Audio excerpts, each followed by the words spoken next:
Parlant spécifiquement du thème de cet atelier, la bonne gouvernance foncière, gage de la souveraineté alimentaire au Sénégal.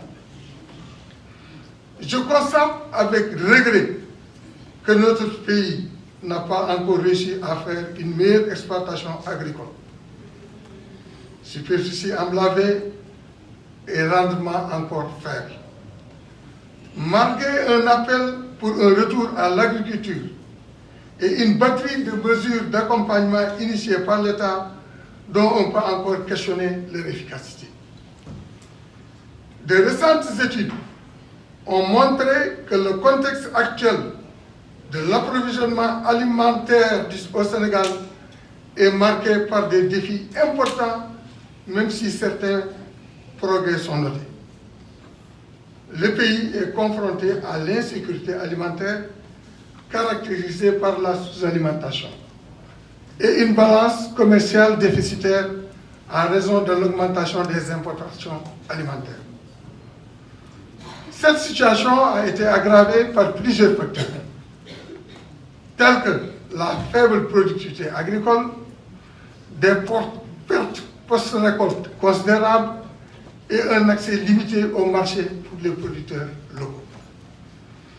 Dans un contexte de changement climatique, notre préoccupation majeure, c'est qu'on intègre la préservation de l'environnement et de la gestion durable des ressources dans la stratégie de souveraineté alimentaire, avec une priorité à la restauration des terres.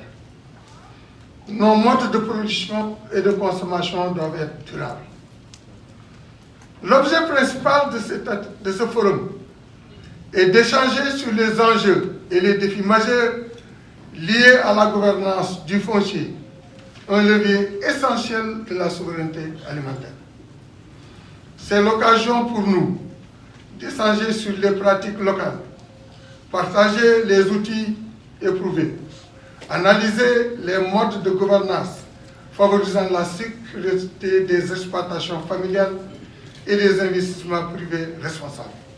Et aussi, explorer les moyens d'encourager l'entrepreneuriat des jeunes et des femmes en lien avec la terre, entre autres. Certes, les défis peuvent paraître nombreux, mais si nous valorisons suffisamment les initiatives et dynamiques en cours, nous pouvons les relever. C'est à ce titre que j'exhorte que l'on prenne appui sur les récentes dynamiques conduites par la société civile.